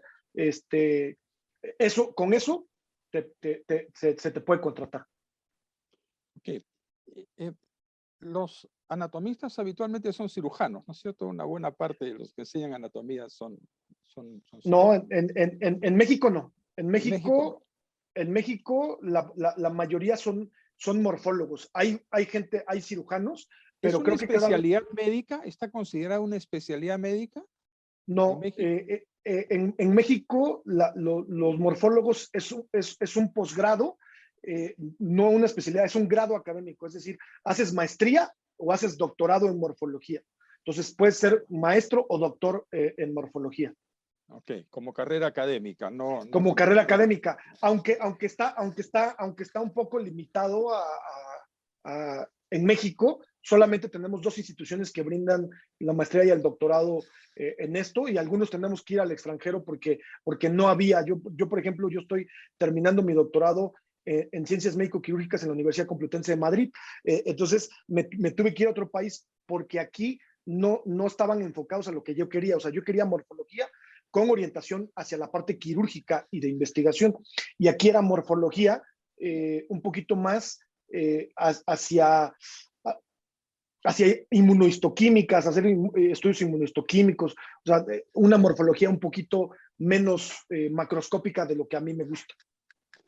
¿Hay alguna otra pregunta interesante sobre estas relaciones de simultaneidad o de hacer cursos simultáneos? Algunas preguntas tienen que ver que así como ustedes juntan anatomía, embriología e histología, ¿se han pensado en la posibilidad de juntar anatomía con fisiología? ¿O los dictan separados o cuál sería su opinión con respecto a eso? Porque son cursos bien amplios, ¿no? Para juntarlos. ¿Cuál Claro, sería su opinión o su experiencia en la UNAM? no lo hemos pensado porque fisiología es una materia que se lleva hasta el tercer semestre o hasta el segundo año de la carrera. Entonces se tendría que modificar, o sea, si metemos fisiología, se tiene que modificar todo el plan de estudios para que todos quedemos en la misma línea transversal. Y el problema que tiene es que tendríamos que justo adaptarla. La verdad es que no es algo que haya pasado por la mente. Nunca he escuchado tampoco comentarios, digo, ni por la mía, ni por mis colegas que me presentan. Incluso hay muchos libros de anatomía y fisiología, y aquí sí, no son utilizados los libros de anatomía y fisiología. Hay carreras a los que les sirve mucho más, por ejemplo, fisioterapia, utilizan más la parte de anatomía y fisiología que médico cirujano, ¿no? Entonces, creo que hay algunas carreras para las que pudiera ser mejor esa integración, pero para médico cirujano, no, yo por lo menos no lo considero así. Ok, perfecto. Bueno, y le doy una justificación del por qué. La fisiología es una materia muy, o sea, es una materia muy compleja. Muy amplia. Siempre nosotros tenemos como mucho pleito, porque nos pasa mucho cuando contratamos, o sea, cuando contratamos a un cirujano para ser anatomista, entonces empieza o termina su clase dando técnicas quirúrgicas, ¿no? O explicando sus operaciones, y decimos, eso no es lo que queremos. Por eso los involucramos en los cursos para que cubran un perfil. ¿Por qué? Porque tenemos una línea muy delgada entre tener orientación clínica y lo clínico. Y es una línea muy delgada que en cualquier momento se rebasa. Y entonces, si le metes de más, nos tenemos que ubicar que estamos con alumnos que acaban de entrar, que son alumnos que tienen 17 años, muchos de ellos 17, 18 años que acaban de entrar, y que los empiezas a invadir con un montón de información. Entonces, si los invadimos con esta información y luego los invado con una materia tan compleja como fisiología, pues creo que todavía los llevo más hacia el rumbo del fracaso y no del éxito. ¿Cómo evalúan, una pregunta, cómo evalúan a los alumnos en la parte práctica? ¿Con el cadáver, con imágenes? ¿Cuál es el sistema de evaluación que prefieren ustedes en el curso? Con imágenes. Antes los evaluábamos con disección. Les poníamos el cadáver y prácticamente estaban con la identificación, y cada profesor se hacía cargo con una rúbrica de decirnos pues si tomó bien el bisturí, si no. En cuanto nos empezó a crecer la matrícula, esas prácticas eran imposibles. Entonces, ahora únicamente son de reconocimiento de imagen. Entonces, les aparece una imagen en su pantalla y ahí les dice que deben de reconocer tal. De hecho, así como sacamos un perfil de referencia, sacamos una lista de estructuras mínimas a identificar y le decimos al alumno, de estómago, por ejemplo, te vamos a preguntar tal y tal parte. Entonces, es de reconocimiento de imagen. Ok, una pregunta que obviamente viene de la que enseña anatomía, porque es muy importante el tema de los cadáveres, por lo menos para algunas facultades de medicina. En el Perú, el crecimiento de facultades y escuelas de medicina ha hecho que sea más difícil conseguir cadáveres. Es realmente mucho más difícil. En algunas facultades, como en Harvard, dijeron ya no vamos a enseñar anatomía con cadáveres, pero muchos siguen pensando que el tener un cadáver cerca, de hecho, ayuda. Y hay varios sistemas de preparar los cadáveres, ¿no? Un comentario sobre plastinación, que ya sé que no lo hacen por lo que hemos conversado hace unos días, pero un comentario sobre eso. Y un comentario sobre 3D, como preparación de imágenes y de cadáveres para enseñanza de anatomía. Claro, por supuesto. Creo que dicen que me escucho muy bajo. No sé si me escucho bien. Sí. O... Yo lo escucho bien, pero si podemos elevar el volumen, Claro, yo ya estoy ¿ahora al están máximo. escuchando mejor al doctor? ¿O a mí es que me escuchan bajo? No, sí a se mí escucha es que bien. me escuchan bajo, ya. A mí es que me escuchan A usted se le escucha un poco bajo. Ok. Se escucha perfecto. Bajo al doctor Isa. Ok, gracias.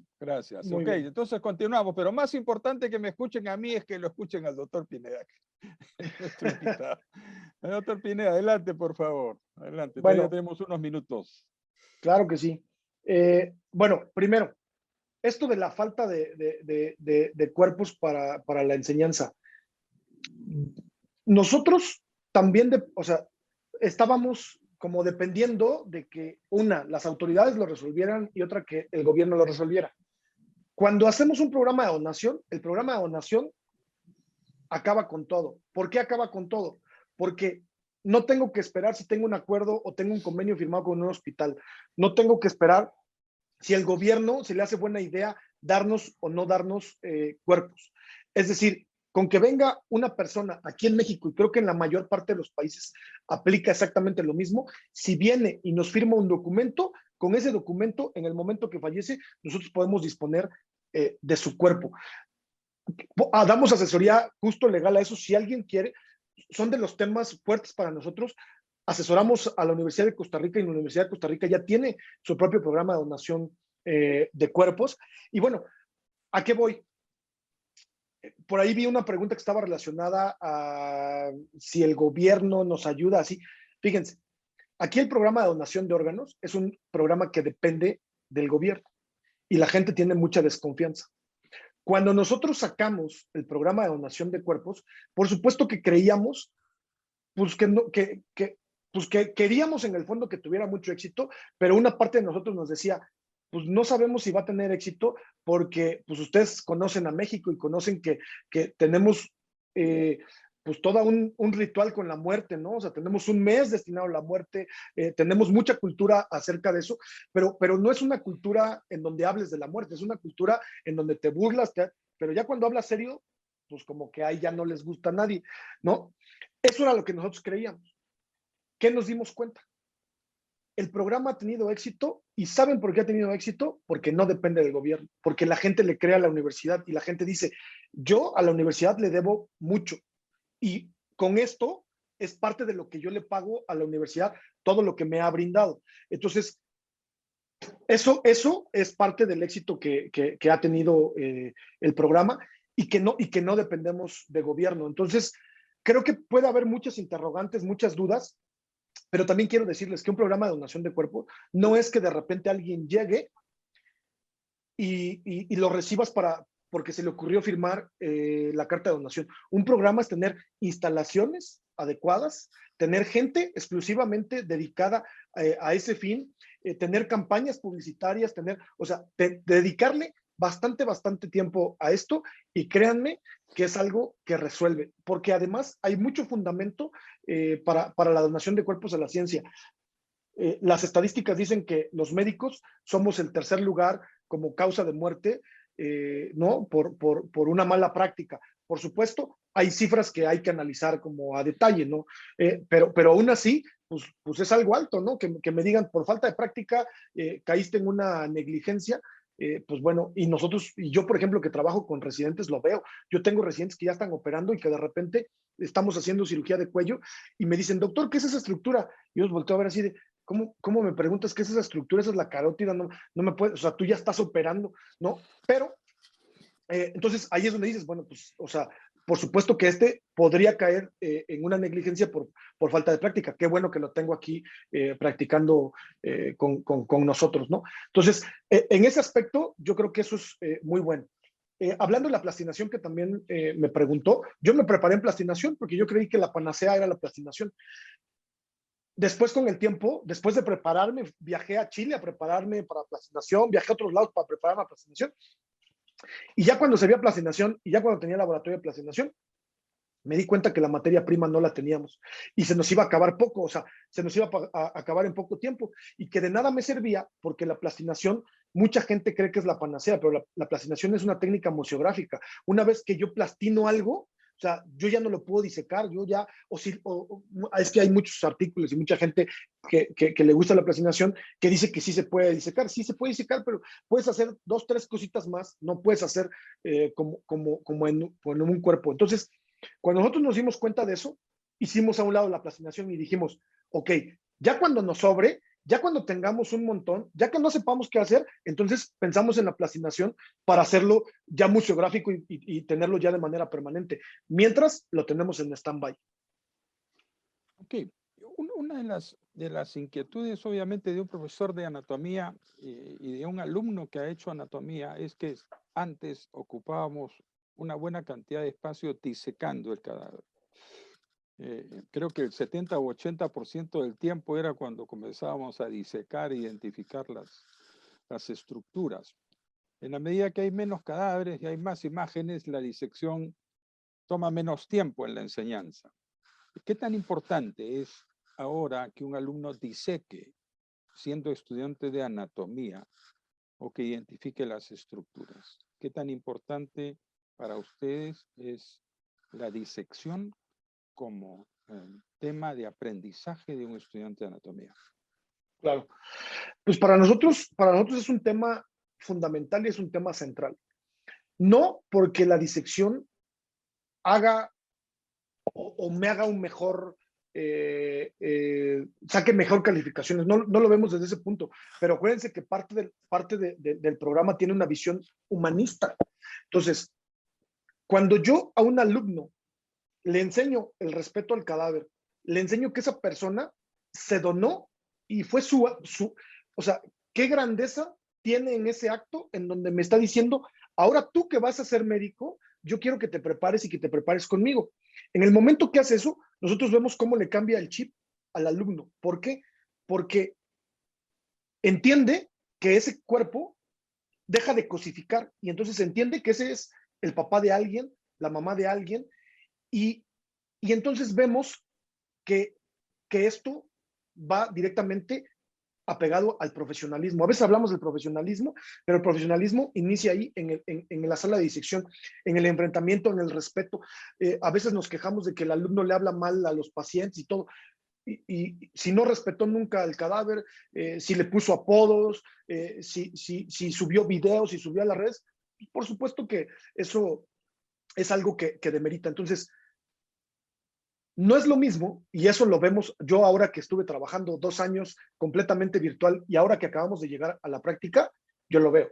No es lo mismo que el alumno quite músculos y saque cosas de una tablet a que lo haga en el cadáver. Eso le va a dar una perspectiva diferente. Además, va a ayudar a mejorar en la parte quirúrgica. Lo que sí creo que es dejar muy claro es que sería muy irreal que en un programa de medicina yo quisiera hacer que el alumno diseque todo el cuerpo. Eso es irreal. Ni nosotros como profesores hemos podido disecar todo el cuerpo, ¿no? Hay estructuras que yo nunca he podido disecar. Entonces, ¿qué es lo que tenemos que hacer? Enseñarle los primeros pasos, enseñarle a identificar algunas estructuras. Lo más importante, o sea, esta disección también tiene que ir con un enfoque clínico. No hay que ponerlo a disecar por disecar, no tiene que poner a hacer por hacer. Ahí es donde notamos el cambio, ¿no? Ahí es donde vemos una diferencia. Y justo ahí tocó otro punto que me había preguntado. La parte del manejo de residuos y la parte del respeto al cadáver. Cada que entra una generación, lo primero que hacemos es una ceremonia para que ellos vean, en donde invitamos a las familias de las personas que donaron y les entregamos un reconocimiento para que vean, miren, estas personas que están aquí son los familiares de las personas con las que ustedes van a trabajar. Eso, por supuesto, que les crea otro ámbito de trabajo completamente diferente. Les enseñamos lo que es el respeto al cadáver, y que para respetar al cadáver y que para que empiecen con este profesionalismo, lo podemos empezar en primer año y luego nos vamos con las medidas de seguridad. Por ejemplo, nosotros tenemos un curso de inducción rápida al manejo de residuos peligrosos biológico-infecciosos, el RPBI, ¿no? Y le decimos, a ver, si tú tienes una pieza, esta va a la bolsa amarilla, esta va a tal, ¿no? Y de todos modos, el aula está llena de indicaciones, pero se los enseñamos. Entonces, hay un manejo del material para que ellos sepan a dónde va cada uno. Y la otra, les damos un asesoramiento legal, porque el manejo de cadáveres implica responsabilidades legales. Y lo que le decimos al alumno es, te lo decimos porque el hecho de que tú desconozcas la ley no te exime de responsabilidades y que digas, fíjense que le corté la cabeza porque no sabía que era un delito. Bueno, pues eso no te exime y eso ni la universidad te salva. Es un delito que se persigue y que tiene tantos años de cárcel. Entonces, les decimos la parte legal del uso y del manejo de cadáveres para dejar las reglas claras desde el principio. Si ellos toman fotos y las suben a redes sociales. Y lo que hemos visto es que cada vez hay una mejor cultura sobre eso. Al principio todo el mundo quería jugar y todo el mundo quería tomarse fotos y ahora vemos que cada vez es menos, o sea, cada vez, por supuesto que hay un morbo, el morbo que tiene esto alrededor y pues, de tratar también con gente muy joven, pero sin duda creo que para que esto suceda, para que haya esta cultura, los profesores somos los responsables. Si tú como profesor no le das esas indicaciones, le das esa orientación, pues el alumno va a hacer lo que quiera. Ok, vamos a acabar con 2 o 3 preguntas un poco complicadas, a ver, interesantes. Alguien dice, más del 70% de los estudiantes que llevan anatomía en primer año nunca realizarán una cirugía, no van a ser cirujanos. Pero sí van a ver imágenes. Entonces, ¿no sería mejor guardar los cadáveres para posgrado, donde realmente van a hacer cirugía? Ese es un comentario que sería interesante escuchar. 2 es si con este tema de la donación, que aquí en Perú tenemos muy poca donación de órganos. El número es muy pequeño, de tal manera que no hay una buena cultura de donación. Y la pregunta de algún colega es si ustedes tienen algún incentivo económico por la donación. Y la última, y con esto acabamos, es si la cirugía actual ya no es una cirugía de resección, sino mucha de la cirugía es de reconstrucción. ¿Cómo orientar el curso de anatomía para ese tema, que se va a ver mucho más adelante? Claro. A ver, vámonos por la primera que me hizo. Híjole, yo creo que tocó un punto así fundamental. Así es. Yo que trabajo con pregrado y con posgrado, yo sí creo que debemos, y ojo, yo sé que lo están grabando, pero si dicen que lo dije, lo niego. Pero yo sí creo que al alumno de pregrado tenemos que orientarlo hacia un tipo de disección, ¿no? Solamente aquellos que vayan a ser instructores, que estén en este cambio transicional, a ellos hay que darle la oportunidad de disecar a ellos, porque efectivamente no todos van a terminar la carrera y tenemos que enfocarlo a nuestro posgrado, que tiene muchísimas deficiencias, ¿no? O sea, Yo sí lo haría de esa manera, por supuesto, dándole la oportunidad a aquellos que lo merecen y a aquellos que demuestran que van a ser instructores, que van a ser profesores, a ellos hay en los que son a los que hay que preparar. Y también el cadáver, al ser algo que cada vez es más difícil el acceso, pues también se vuelve algo privilegiado, ¿no? O sea, no se lo puedo dar a todos para que todos trabajen. Tengo entonces que ir seleccionando. Entonces, por supuesto que yo estaría muy a favor de eso, y créanme que la mayoría de mis colegas anatomistas aquí me linchan si saben que yo estoy diciendo esto, pero realmente, créanme que yo lo he visto en la práctica de pregrado y posgrado, y antes no lo pensaba así, y ahora que lo veo la necesidad que hay en el posgrado y veo que ellos pues ya se están dedicando a eso, ¿no? O sea, ellos ya se están dedicando a eso deberíamos enfocarlo mucho más. A mí me parecía increíble que nosotros llevábamos toda la vida enseñando a pregrado y posgrado no tenía prácticas en cadáver, ¿no? Hace 5 años que empezamos las prácticas con posgrado. Entonces, pues sí, por supuesto. Esa fue una. La otra pregunta que me hizo, ahora sí, recuérdame porque... Incentivos económicos para la donación. Yo creo que la gente que lo hace, y esto hemos tenido muchísimas reuniones con psiquiatría, con gente que nos ayude a entender. Incluso hay artículos que hablan del perfil de donante. El perfil del donante es alguien que, quiere reconocimiento, ¿no? Aunque diga yo lo hago, quiere reconocimiento y ayuda muchísimo. Entonces, nos ha ayudado mucho que hagamos estos reconocimientos a las personas, a los familiares de las personas que fallecieron y a las personas que se están inscribiendo. Y esto nos ha llegado a nosotros a aumentar la cultura de la donación. Llevamos 2 congresos internacionales organizados de donación de cuerpos. Acabamos de hacer uno antes de terminar el año. Y lo hicimos en conjunto con la Universidad Complutense de Madrid, con la Universidad de Costa Rica y la UNAM. Ahora, el incentivo siempre va a ser un buen gancho. ¿Por qué? Porque, por ejemplo, Estados Unidos así lo hace. Estados Unidos tiene un montón de programas y Estados Unidos dice, ok, si este paciente que acaba de fallecer dona su cuerpo a la ciencia, entonces le condonamos la deuda del hospital, ¿no? Por poner un ejemplo. Nosotros no lo hacemos así y no es nunca esa nuestra intención, pero hay cosas que nosotros ya hacíamos gratis. Por ejemplo, si nos avisan que hay un cuerpo, pues nosotros tenemos que trasladar, o sea, tenemos una ambulancia que tiene que ir por él. Por lo tanto, el traslado corre a cargo de nosotros. Eso, pues es algo, por supuesto que el traslado tiene que ser en un área delimitada. Yo no me puedo ir o viajar por estados, ¿no? Pero sí es algo que ya es un gasto que yo de por sí tengo. Nosotros, por la cantidad de cuerpos que tenemos, pues tenemos un incinerador. A mí no me cuesta absolutamente nada incinerarlo. Entonces, pues también son cosas que a la gente le atraen, ¿no? Y dice, a ver, yo lo que quiero es que sea tu voluntad. Si tú quieres donar tu cuerpo a la ciencia, y al principio la gente nos decía, pues yo la verdad es que lo quiero donar porque yo sé que ustedes se hacen cargo del traslado y ustedes se hacen cargo de la incineración. Yo no le quiero dejar problemas a mi familia. Al principio lo pensamos así como, híjole, no queremos que la gente lo confunda y que sienta que le estamos dando un incentivo. Pero después, a pesar de que no lo decimos en ninguna campaña, que nos hacemos cargo de esos gastos, pues al final creo que pues también es una buena razón, ¿no? El no tengo dinero y no le quiero dejar problemas a mi familia, pues es una buena razón, ¿no? Para donarte.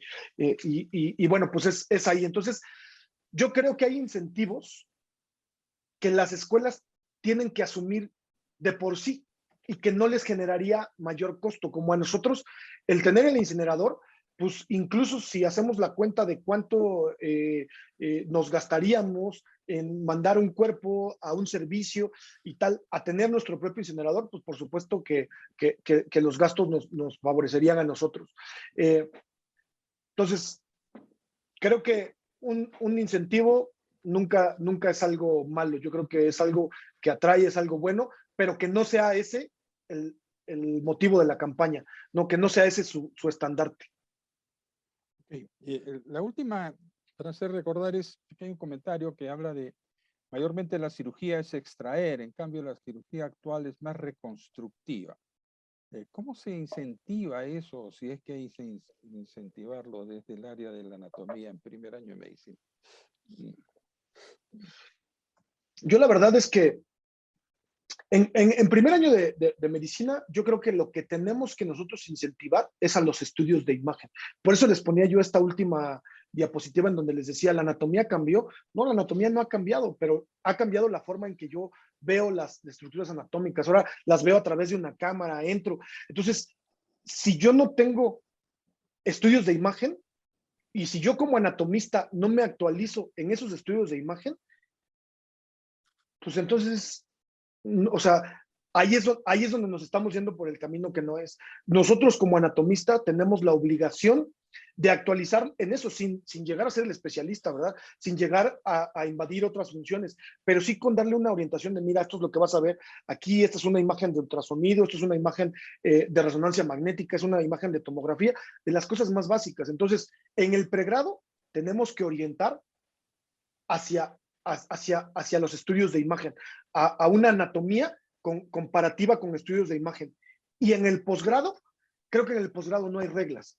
En el posgrado no hay reglas, ¿por qué? Porque los que se dedican a hacer cirugía laparoscópica nos buscan porque quieren hacer cirugía abierta, porque dicen, pues yo solo la sé hacer laparoscópica y si se me complica, pues no la sé hacer abierta. Y los que la hacen abierta, pues ahora quieren hacer cirugía laparoscópica. Entonces, por eso digo que en el posgrado no hay reglas, porque en el posgrado se vale hacer de todo. Claro. Ok, hemos llegado ya con el tiempo. Hay algunas preguntas que les pido disculpas a los colegas si ya no tenemos el tiempo para responderlas. Yo quisiera hacer un comentario que cuando uno es profesor y se ha pasado una buena parte de su vida enseñando, hay dos cosas que tiene que tener: conocimiento y entusiasmo. Y además de eso, desprendimiento. Es lo que hemos percibido esta noche de la charla del doctor Pineda. Conocimiento, desprendimiento, gentileza, para que todos nosotros conozcamos la experiencia que han tenido en esta universidad importante de las Américas, que es la UNAM. Así que el agradecimiento, doctor Pineda, por esta gentileza. Estamos seguros que ASPEFAM y nosotros seguramente le pediremos alguna colaboración adicional, le agradecemos mucho. Nosotros en ASPEFAM ha creado una red de enseñanza en ciencias básicas. Hemos comenzado analizando los cursos de ciencias dinámicas con 4 o 5 cursos y vamos a comenzar ahora la evaluación de la enseñanza de anatomía. Así que estamos comenzando con su charla, doctor Pineda.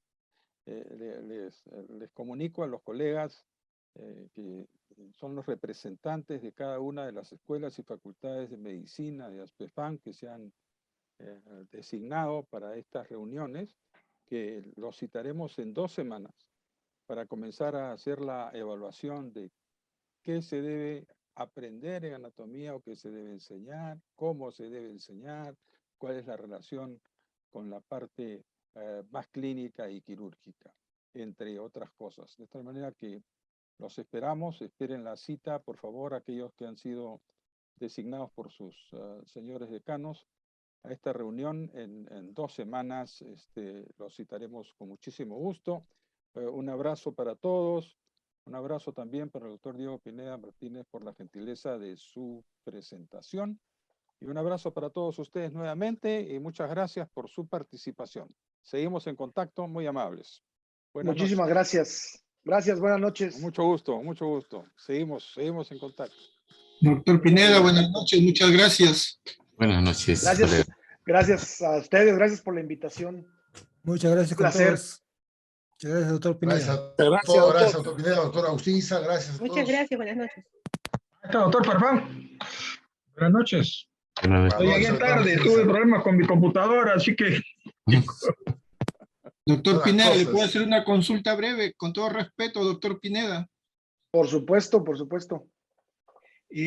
Ustedes en la UNAM, durante el desarrollo de su curso, ¿tienen alguna aproximación y abordaje mediante el ABP, o sea, la orientación con casos clínicos en la enseñanza de la anatomía? No lo hacemos en anatomía, pero lo hacemos en la materia que se llama integración básico-clínica. En integración básico-clínica es un método de enseñanza basado en ABP, ¿no? Entonces, todos nuestros alumnos salen con nosotros y van a hacer ABP. No directamente lo hacemos en anatomía, pero sí lo hace una materia específicamente que está dedicada solo a eso. Casualmente tuve la oportunidad de escuchar esto al maestro Mendiola, creo que es Mendiola de la UNAM. Sánchez Mendiola. Exacto, Sánchez Mendiola. al doctor Sánchez Mendiola sobre esto, ¿no? Y la otra pregunta que era ustedes lo tienen la integración ya como, por lo que he visto, dentro de su malla curricular, ¿no es cierto? Y también justo. creo que funciona como un departamento específico dentro de la UNAM. Exactamente, es un departamento que tiene el mismo valor que el departamento de anatomía y que tiene el mismo valor que el departamento de bioquímica. Es más, yo diría que es un departamento más valioso que cualquiera de los otros porque nosotros le damos solamente a los alumnos de primer año. Ellos le dan a alumnos de primero a quinto año. ¿Sí? ¿Por qué? Porque hacen prácticas, porque ese departamento se divide en dos. A las básicas les da una materia que se llama básico-clínica y a las clínicas les da una que se llama clínica básica. De tal manera que los alumnos de primero a quinto año están siempre pasando por simulación y por prácticas de ABP. Doctor Pineda, brevemente para terminar y con todo respeto y las disculpas que se merece el caso. Quien le habla, el doctor Eber Armas, es profesor de la Facultad de Medicina de la Universidad Nacional de Trujillo, Perú. Entonces nosotros desarrollamos nuestra experiencia en anatomía iniciando con casos clínicos, que es el eje integrador, para proceder a desarrollar tanto la práctica en cadáver cuando tenemos el cadáver, como también los contenidos. De tal manera que hacemos aprendizaje basado en pacientes reales, ya que nosotros tenemos una gran fortaleza de que nuestra Facultad de Medicina está a menos de media cuadra a un hospital docente, que nos sirve de fuente de casos clínicos. ¿Qué opinión le merece esta aproximación? Que empezar un curso de anatomía con orientación de un caso de paciente, ¿no? O un curso de anatomía basado en pacientes reales. Yo digo, si se pudiera hacer, por supuesto que estaría completamente a favor, ¿no? Yo al inicio les dije que la anatomía con orientación clínica es lo más importante. Ahora sí, bueno, nuevamente el agradecimiento al doctor Pineda y el agradecimiento a todos ustedes por la gentileza de su participación. Reiteramos de que para los profesores que han sido inscritos por sus decanos para este curso, para esta revisión de anatomía, los vamos a citar en 2 semanas para trabajar durante los siguientes meses en qué enseñar, cómo enseñar y qué relación con la clínica en lo que respecta a anatomía. Es algo que comenzamos el año pasado con cursos de ciencias dinámicas durante la presidencia del doctor Fernando Farfán, que ahora que es el vicepresidente de Farfán, pero cuando era presidente nos indujo a entrar en este tema de la revisión de ciencias básicas, así que el agradecimiento para todos ustedes, nuevamente el agradecimiento al doctor Pineda. Buenas noches, un abrazo para todos. Gracias. Buenas noches, abrazo. Hasta luego. Hasta luego. Gracias. Buenas noches. Hasta luego.